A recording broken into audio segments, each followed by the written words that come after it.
본문은 계속해서 자기 구원을 잃어버린 이스라엘에 대하여 책망을 기록하고 있습니다. 그리고 이와 같은 이스라엘을 향한 책망을 살펴보면 우리는 인생들이 어떤 방식으로 자신의 구원을 잊어버리는지에 대하여 알 수 있습니다. 먼저 1절 말씀은 에브라임이 말을 하면 사람이 떨었다라고 기록합니다. 말인즉 에브라임이 한때는 잘 나갔다는 것입니다. 그가 말하면 사람들이 벌벌 떨었던 때가 있었다는 것이죠. 북이스라엘의 장자 역할을 하고 있는 에브라임 지파가 전성기를 맞이했던 때가 있었다는 것인데요. 그러나 저들은 우상 숭배로 인해 몰락의 길로 걸어 들어가게 되었습니다. 또 그럼에도 불구하고 저들은 우상 숭배에 더욱 열심을 내었고 이로 말미암아 자기 멸망의 길을 재촉하게 되었습니다. 스스로 패망의 길을 선택하고 그리로 최선을 다하여 달려간 것입니다. 어리석은 선택을 한 것이죠. 하지만 역사를 돌이켜보면 이스라엘이 항상 어리석었던 것은 아닙니다. 4절로 5절 말씀과 같이 하나님께서 이스라엘을 애굽에서 구원하여 광야에서 그들을 먹이실 때만 하더라도 이스라엘에게는 지혜가 있었을 것입니다. 자신의 구원자가 누군지를 알아볼 만한 그 최소한의 지혜가 있었다는 것입니다. 왜냐하면 광야는 당연히 아무것도 없는 장소이기 때문입니다. 광야에서는 물이든 먹을 것이든 자연스러운 방식으로 얻을 수 있는 것이 없습니다. 광야에서의 생존은 하나님의 손길이 아니고서는 설명될 수가 없는 것이죠. 그래서 하나님은 이 광야의 삶을 통해서 이스라엘 백성들에게 사람이 떡으로만 사는 것이 아니라 살아계신 하나님의 말씀으로 사는 것임을 가르쳤습니다. 적어도 이 당시 이스라엘은 사람이 떡의 풍족함으로 사는 것이 아님을 하나님께 배워서 알고 있었으리라 하는 것입니다. 그러나 6절 말씀과 같이 이스라엘이 하나님의 은혜로 말미암아 배가 불러지자 저들은 교만하여졌고 하나님을 잊어버리게 되었습니다.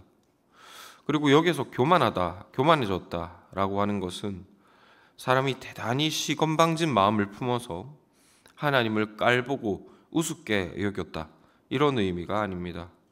이어지는 말씀 그대로 그냥 하나님을 잊어버렸다는 것, 이것이 곧 교만하다는 의미입니다.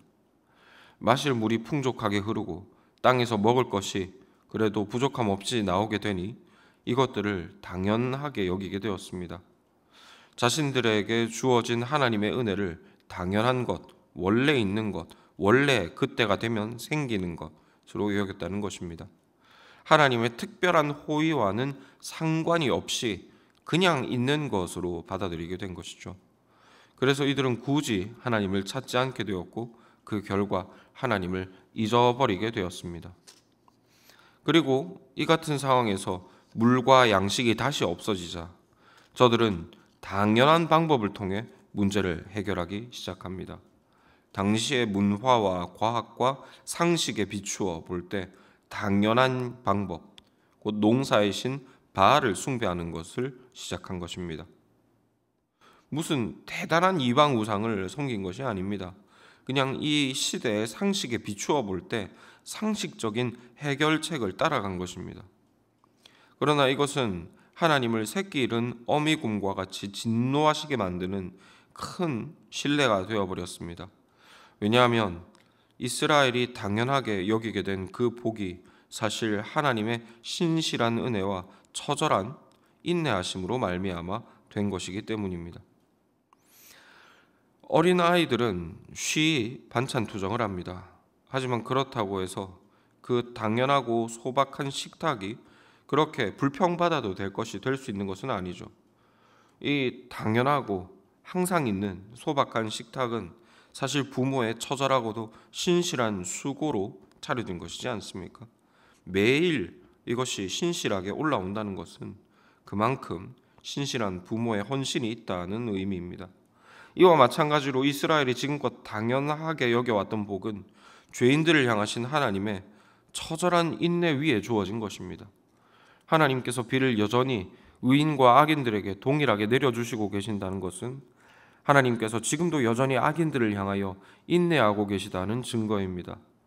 그리고 이스라엘만큼은 이 일상적인 은혜들을 통해 하나님의 신실하신 자비하심을 알아보았어야만 했습니다. 수없이 반역함에도 불구하고 단 하루도 어김없이 만나를 받아 먹었던 그 이스라엘 후손들만큼은 이 평범한 은혜들이 당연한 것이 아님을, 하나님의 신실한 자비하심이었음을 잊지 않아야 했다는 것입니다. 그런데 이 이스라엘이 하나님의 신실하신 은혜에 무뎌져서 하나님을 잊어버리고 당연하게 여기게 되었습니다. 그리고 세상 사람들의 상식을 쫓아 당연하다 여겨지는 방식으로 그 문제를 해결하려 했습니다. 그러니 이것이 어찌 하나님 보시기에 진노하지 않을 수 있는 일이 되겠느냐 하는 것입니다. 그러므로 말씀을 받는 우리는 이 당연하게 우리에게 베풀어지는 복들이 신실하고도 처절한 하나님의 은혜와 인내 위에 있음을 기억해야 할 것입니다. 그리고 이 은혜들에 대하여 우리는 마땅한 감사를 하나님께 드려야 할 것입니다. 우리에게 어김없이 베풀어지는 말씀의 은혜, 평안 중에 예배하게 하시는 은혜, 일용할 쓸 것들을 그래도 부족함이 없게 하시는 은혜, 이런 일상적인 은혜들이 결코 당연하지 않음을 우리는 이 시간 깊이 묵상해야 하겠습니다. 이 은혜를 위하여 하나님이 우리에게 얼마나 신실하셨는가를 깊이 묵상하시기를 권합니다.